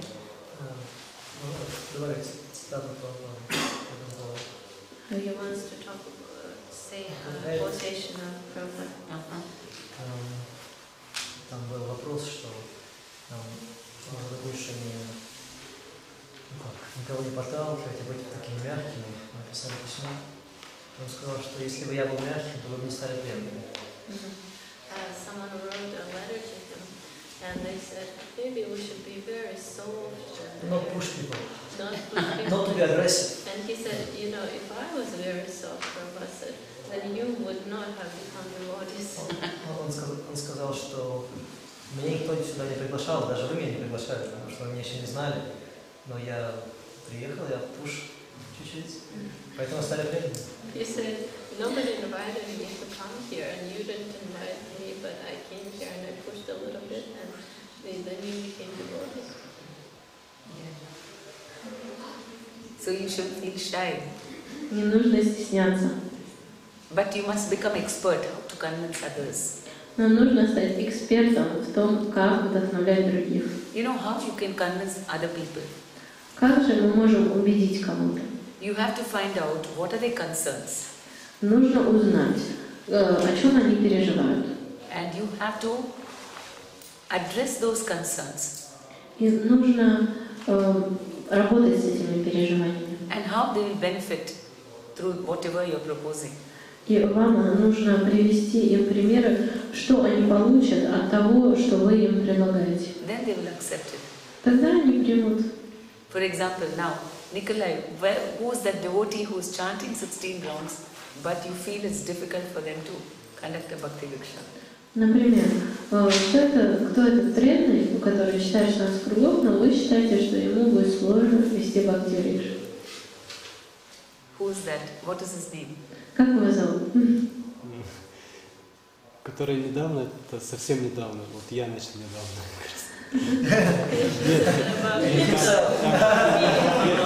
Киртани, который второй, это другой поем. Я уверен в него.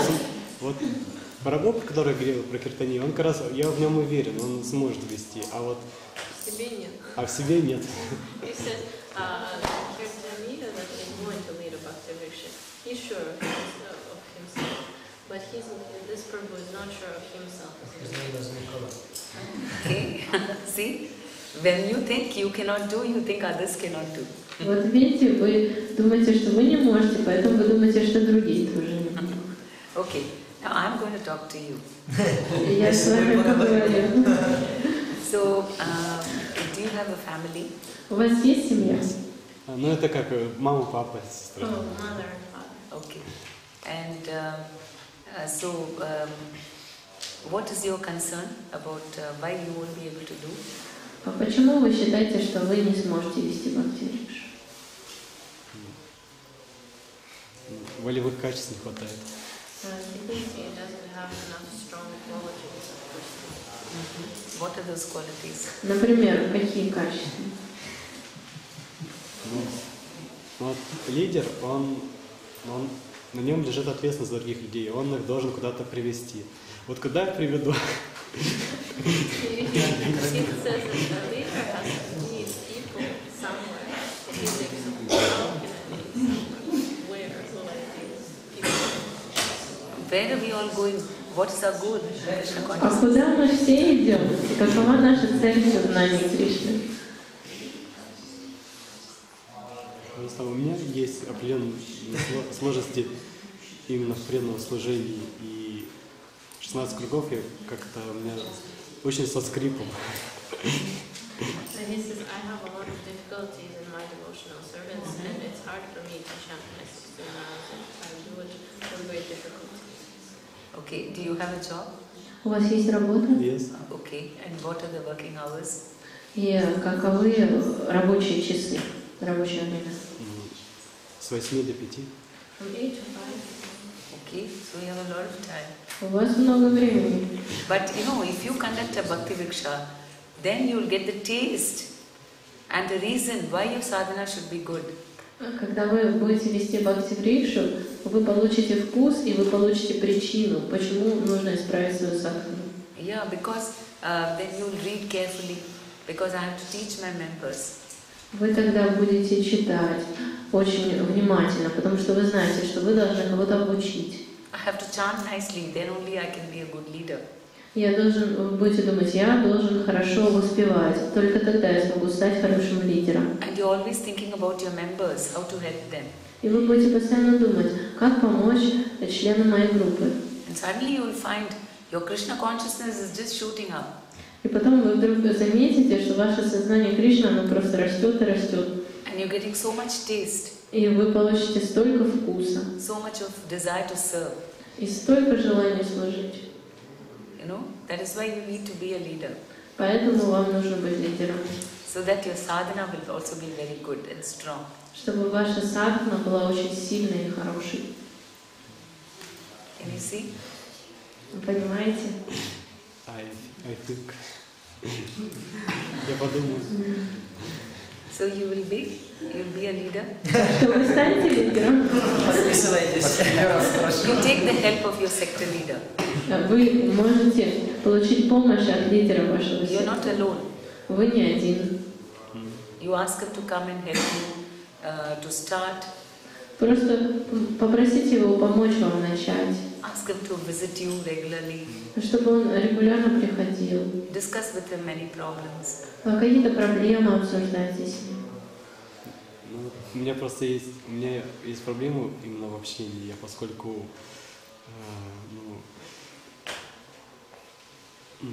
не всегда бывает проявляю не очень хорошее качество, иногда совсем не очень хорошее качество. И как раз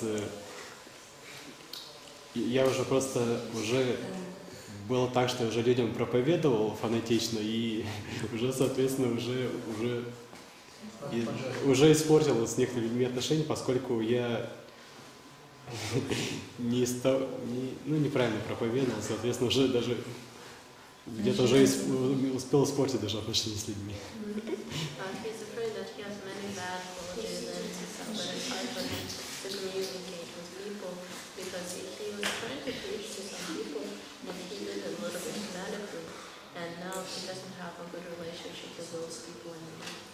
Okay, so now you ask your leader. You should not be the judge. You should ask your leader, do you think I'm qualified to lead? Вы не должны судить о себе. Вам нужно пойти к лидеру и спросить, думаете ли вы, что у меня есть квалификация, чтобы вести группу? And if your leader says yes, then you should do that. И если у вас лидер говорит да, тогда нужно это сделать. That is humility. Это смирение. Это смирение. Okay. Да? Haribol. So we will chant for him. So Nikolai will become a very good leader. Yeah, Mahamantra. 3 раза Махамантру давайте вместе повторим, чтобы он стал хорошим лидером.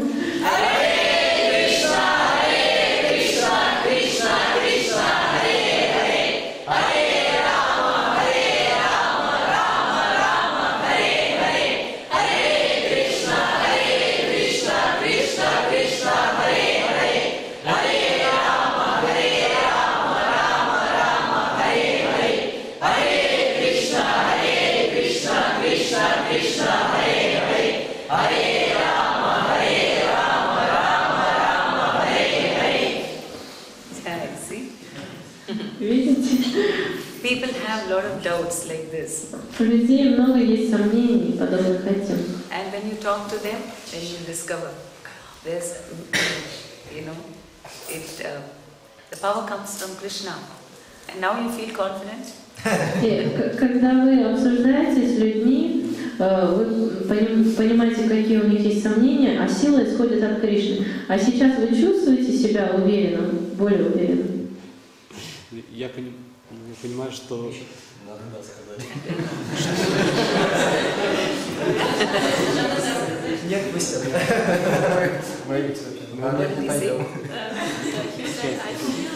Everybody said you have to say yes.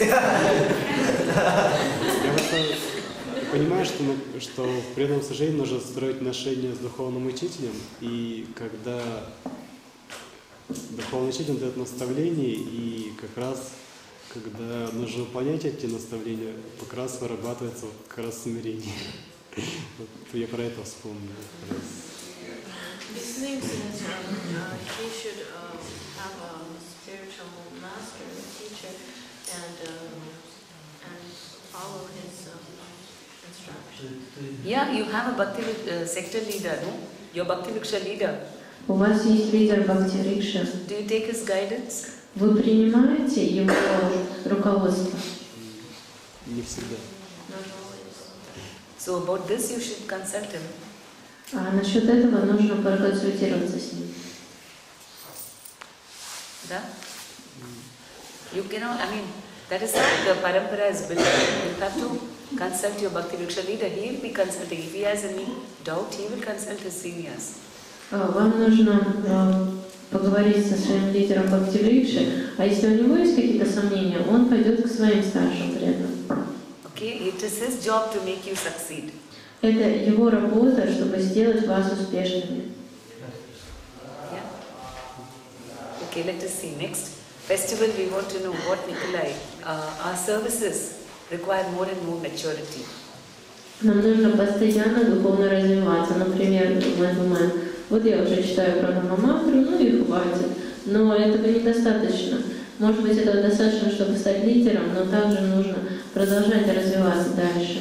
In Bhakti Vriksha program, you just cannot relax like that. В программе Бхакти Врикши вы не можете просто расслабиться. I can take after some years, no need to progress too fast. No, you can't relax. After every year, you go to a higher level, more responsibility, more maturity required. Также после каждого года, проведенного в Бхакти Врикше, ваша ответственность, она постоянно растет, вы не можете расслабиться, и поэтому вы должны постоянно развиваться и должны становиться более взрослыми. Okay, I'll just quickly tell. Then be a true servant, depend on Krishna, and never lose patience or faith. Также нужно быть очень хорошим, настоящим слугой, нужно зависеть от Кришны. Depend on Krishna and then what? And never lose patience or faith. Никогда не терять терпение и веру. Are we having a break? И будет ли у нас перемена? No, okay, it will be continued. I'll go to that. The secrets of success we will do. Vijay he's come, Prabhu? Vijay? Прабху уже пришел. Vijay Vengapatra. Vijay? Here, okay. All right. Krishna.